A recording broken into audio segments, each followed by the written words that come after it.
Example 7 को हम solve करते हैं। ये अजमेर बीएससी में 2002 में और राजस्थान बीएससी में 2001 में आया हुआ क्वेश्चन है। अब यहाँ पे देखो, इसको हल करने के लिए हमें श्रीधर आचार्य विधि ही लगानी पड़ेगी, क्योंकि इसकी गुणनखंड तो हम कर नहीं सकते। तो यहाँ पे देखो, श्रीधर आचार्य विधि यदि मैं डायरेक्ट यूज में लूँगा तो ये बहुत बड़ा फंक्शन बन जाएगा, क्योंकि ये इक्वेशन काफ़ी बड़ी है। तो मैं इसको अलग अलग पार्ट में सोल्व करता हूँ। तो पहले मैं देखता हूँ, देखो ये जो इक्वेशन है ना, इससे हम इसकी तुलना करते हैं। मैं यहाँ से ए, बी और सी इनको अलग अलग लेकर हल करूँगा। तो यहाँ पे देखो, ए की वैल्यू यहाँ पे ये है इक्वेशन से, क्योंकि जो पी एक्स स्क्वायर का गुणांक होता है ये होता है ए, और जो पी का गुणांक होता है वो होता है बी। तो यहाँ पे बी की वैल्यू हो जाएगी ये, और जो बाकी शेष बचता है जिसमें पी नहीं होता है वो होता है सी। तो ये पूरा पद यहाँ से सी हो जाएगा। तो ये हो गई सी। अब यहाँ पे देखो, रूट ये बी एक्स स्क्वायर माइनस, ये देखो ये जो होता है पी श्रीधर आचार्य का सूत्र। तो यहाँ पे देखो B x square minus 4ac है। तो ये वैल्यू मैं पहले प्राप्त कर लेता हूँ। तो मैंने यहाँ पे B x square minus 4ac find करने के लिए इसमें वैल्यू रख दी। यहाँ पे बी एक्स स्क्वायर कर दिया और माइनस 4ac यहाँ पे इसको इस तरह से कर दिया। अब यहाँ पे मैं इसको सोल्व करके सीधे यहाँ पे वैल्यू रख दूंगा।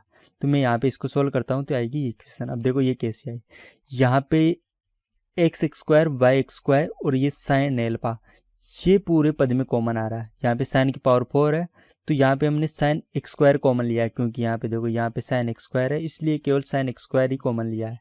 तो यहाँ पे साइन एक्स स्क्वायर है, तो यहाँ पे साइन एक्स स्क्वायर शेष रह गया जो यहाँ पे आ गया, और इस पद में से कॉमन लिया हमने। एक्स स्क्वायर बाहर निकल चुका है, 4y स्क्वायर भी बाहर निकल चुका है, और ये साइन एक्स स्क्वायर एल्फा भी बाहर निकल चुका है। तो यहाँ पे केवल कोस एक्स स्क्वायर एल्फा बचेगा, लेकिन यहाँ पे नेगेटिव है और यहाँ पे भी नेगेटिव है, तो यहाँ पे आएगा पॉजिटिव। तो यहाँ पे आ गया प्लस में कोस एक्स स्क्वायर एल्फा।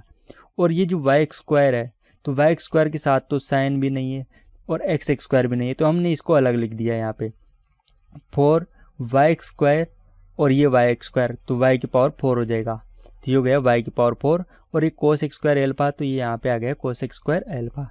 अब देखो, हमने यहाँ पे इनको एक साथ करने के लिए इस तरह से कॉमन लिया था, क्योंकि इसकी वैल्यू हमें डायरेक्ट पता है। Sign x square alpha plus cos x square alpha को मान की वैल्यू हमारे पास होती है 1, तो यहाँ पे तो हम 1 पुट कर देंगे। तो इस इक्वेशन को हम इस तरह से लिख सकते हैं, 4y स्क्वायर एक्स स्क्वायर ये अंदर आ जाएगा यहाँ पे, और क्योंकि ये जो पद था इससे के साथ हमने कॉमन लिया है 4y स्क्वायर, तो यहाँ पे 4 आ गया और ये वाई एक्स स्क्वायर आ गया। तो यहाँ पे x square sine x square alpha बचेगा, और यहाँ पे बचेगा y square cos x square alpha, इस तरह से।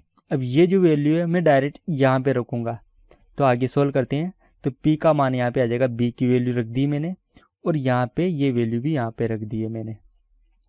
अब यहाँ पे इसको सोल्व करेंगे तो यहाँ पे ये रूट में है, तो इसको सोल्व करने के लिए देखो 4 बाहर निकल जाएगा, वाई स्क्वायर भी बाहर निकल जाएगा, क्योंकि ये भी 2y बन के बाहर निकल जाएगा। 4y स्क्वायर को हम 2y के रूप में बाहर ले लेंगे, लेकिन यहाँ पे कोस एक्स स्क्वायर है, तो मैं यहाँ से कोस एक्स स्क्वायर भी कॉमन ले लेता हूँ।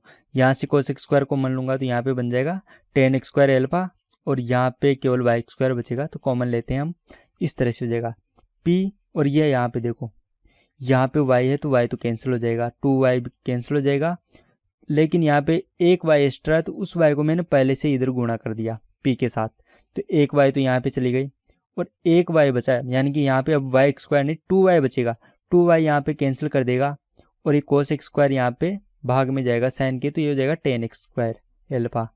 ये प्लस माइनस यहाँ पे ऐसे कैसे आ गया, और यहाँ पे देखो यहाँ से भी 2y कॉमन आया, तो 2y तो कैंसिल हो जाएगा। कोस एक्स स्क्वायर भी हमने कॉमन ले लिया था बाहर, तो कोस एक्स स्क्वायर भी कैंसिल हो जाएगा, क्योंकि यहाँ पे कोस एक्स स्क्वायर लिया था, कोस एक्स स्क्वायर लिया था हमने कॉमन, तो यहाँ पे केवल कोस ही बाहर निकलेगा, तो एक कोस से तो एक कोस कट जाएगा, और जो एक कोस एल्फा बचेगा वो बन जाएगा सेक एल्फा। तो यहाँ पे बस केवल अंदर tan ये x square tan x square alpha minus y square बचेगा। अब इसको आगे हल करेंगे हम, तो इस तरह से देखो p की वैल्यू होती है dy अपॉन dx, तो dy अपॉन dx था यहाँ पे नीचे, तो dx गुणा में चल गया, यानी कि हमने p का मान यहाँ पे रख दिया और वज्र गुणा कर दिया, तो आएगी ये इक्वेशन। अब इसका करना है हमें इंटीग्रेशन। तो देखो यहाँ पे इंटीग्रेशन करने के लिए इसका इंटीग्रेशन हम कर सकते हैं और इसका भी इंटीग्रेशन हम कर सकते हैं, क्योंकि एल्फा तो कांस्टेंट वैल्यू है, तो ये tan एक्स स्क्वायर एल्फा तो कांस्टेंट है, तो इसका इंटीग्रेशन हम आसानी से कर सकते हैं। लेकिन यहाँ पे इंटीग्रेशन हम आसानी से नहीं कर सकते, क्योंकि इंटीग्रेशन हमें x के सापेक्ष करना है, तो यहाँ पे भी देखो x का फंक्शन है, यहाँ पे भी x है, लेकिन यहाँ पे y स्क्वायर भी साथ में आ रहा है।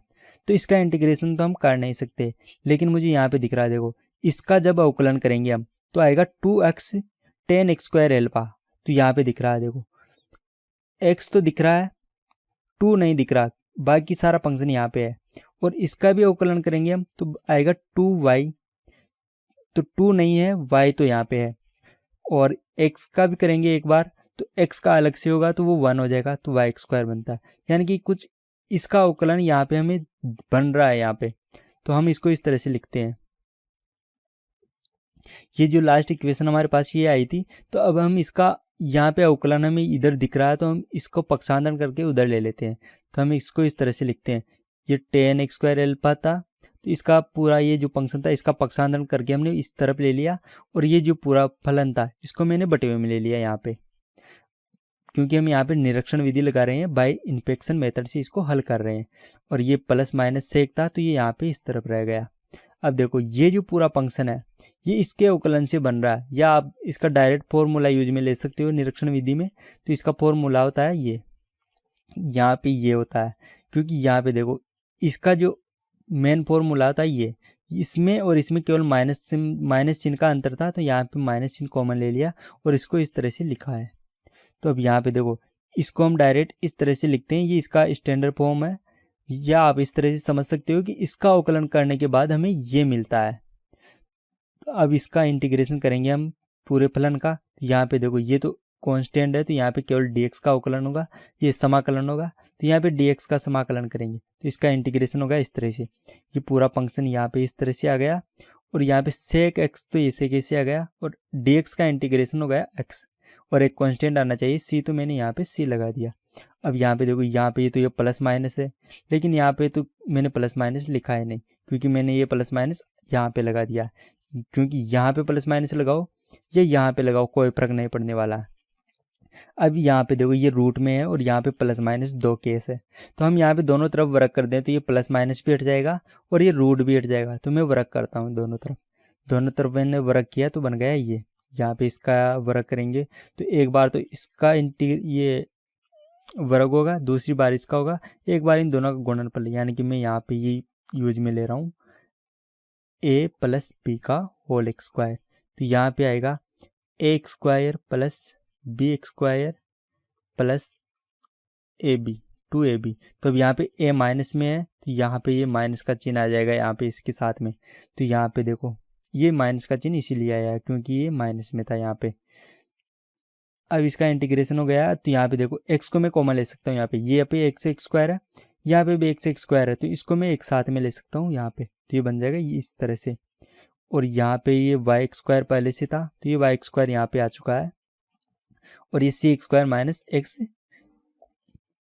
तो अब यहाँ पे देखो यहाँ पे हमने कॉमन ले लिया, और ये 2xc सेक एल्फा, ये c गुणा में यहाँ पे x भी गुणा में c भी गुणा में और सेक एल्फा अलग है, इस तरह से यहाँ पे। अब इसको हम और आगे लिख सकते हैं इस तरह से, क्योंकि ये जो पूरी होती है इसका वैल्यू होता है 1, लेकिन यहाँ पे देखो इसका जो मेन स्टैंडर्ड फॉर्म होता है वो होता है sec x square alpha minus tan x square alpha equal to 1।